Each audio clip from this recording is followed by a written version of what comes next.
سيدات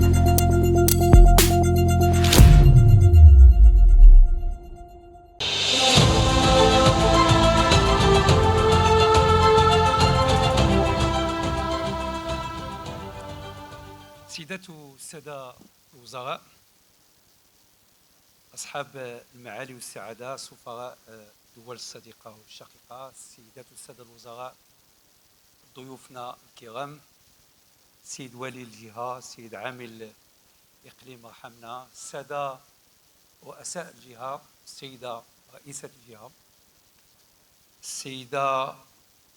السيدة والسادات، أيها الحضور الكريم، يسرني أن أفتتح أشغال المناظرة الوطنية للاقتصاد الاجتماعي والتضامني المنظمة تحت الرعاية السامية لصاحب الجلالة الملك محمد السادس نصره الله، الذي يولي عناية خاصة لهذا القطاع بالنظر لمكانته داخل النسيج الاقتصادي الوطني، باعتباره دعامة أساسية للتنمية الشاملة والمستدامة في بلادنا. ولا يفوتني أن أرحب بضيوفنا الكرام في بلدهم الثاني المغرب، حيث يلتقي أزيد من 1000 مشارك من فاعلين وخبراء وباحثين يمثلون مختلف القارات للتعاون وتبادل الخبرات والتجارب. وإن شعار هذه المناظرة الذي يركز على التقائية السياسة العمومية في تعزيز دينامية الاقتصاد الاجتماعي والتضامني والتنمية المجالية يتماشى مع مساعي الحكومة لدعم العدالة المجالية.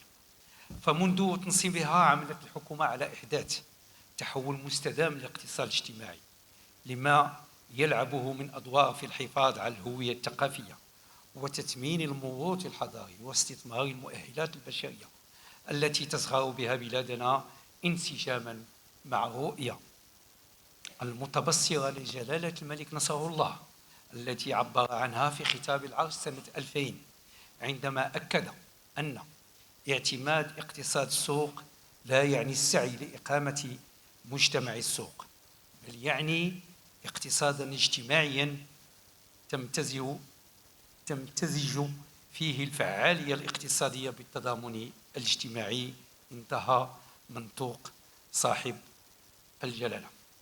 هذا هو المنظور الذي يعكس بعمق الحمولة الواعدة للاقتصاد الاجتماعي والتضامني بالنظر لما يجسده من قيم ومبادئ إنسانية تجد لها صدى بارزا في العادات والممارسات التضامنية التقليدية للمجتمع المغربي من جهة ولما تمنحه من جهة أخرى، ومن فاعلية في تحقيق تنمية منصفة مجاليا ومنسجمة أكثر اجتماعيا ومنتجة اقتصاديا.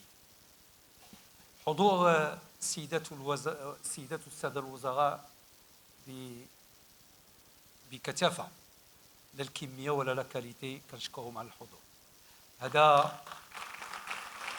هذا كيبين أولا الاحترام الكبير الذي تشنه الحكومة تحت القيادة ديال صاحب جلالة لهذه الفئة من الناس اللي كيشتغلوا لا في الاقتصاد الاجتماعي ولا لي كوبيراتيف ولا في الجمعيات. نحن هنا للإنصات ولإنصات مشاريعكم، يعني وكيفاش كتشوفوا المستقبل. هذه البلاد فيها الخير والبركة من المنتوجات المحلية، وفيها واحد الشيء اللي هو جد مهم اللي هو العنصر البشري.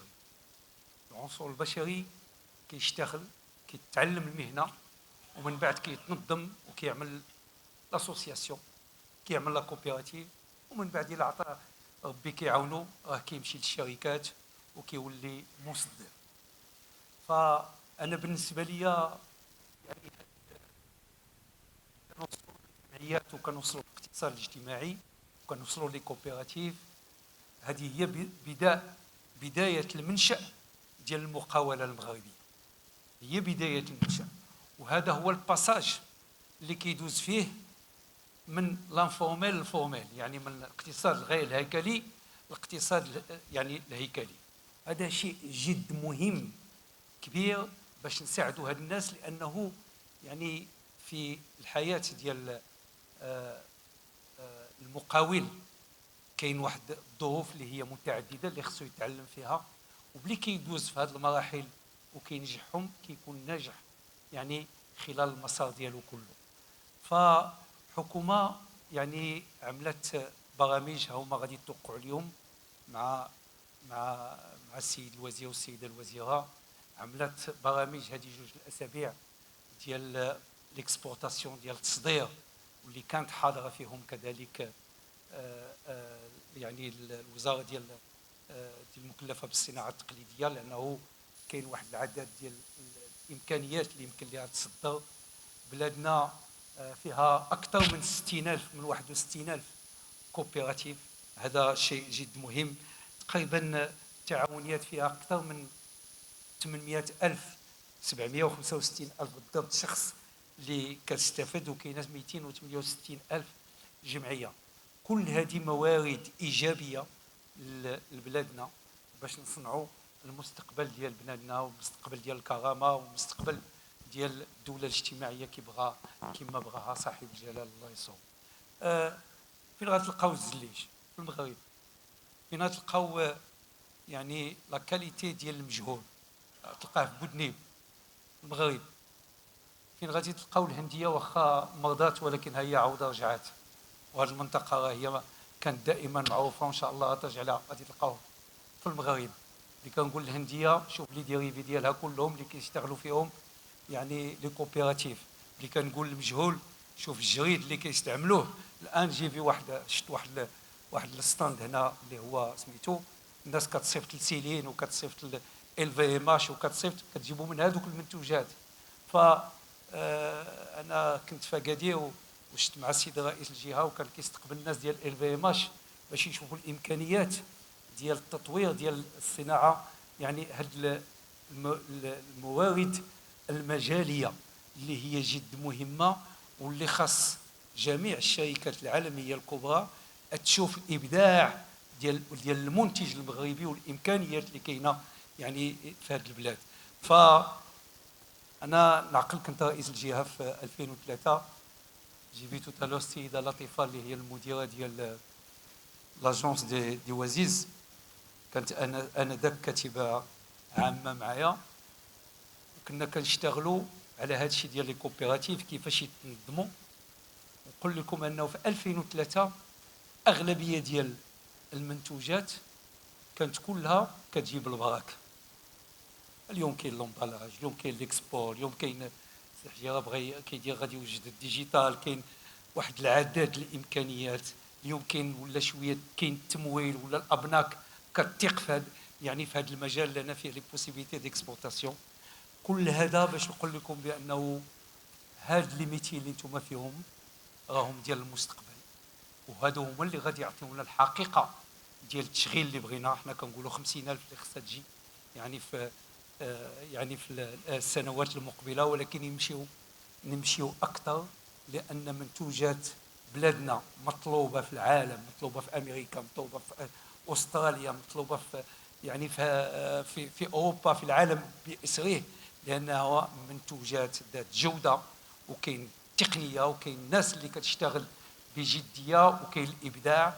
ففقط انه بفضل يعني الرؤيه ديال صاحب الجلاله، وكتعرفوا العطف ديال صاحب الجلاله على هاد الصناع التقليديين ولا على هاد لي زاسوسياسيون وعلى هاد العمل اللي كتقوموا به بانه كبير، هو اكبر من يعني جميع اللي كيتعمل.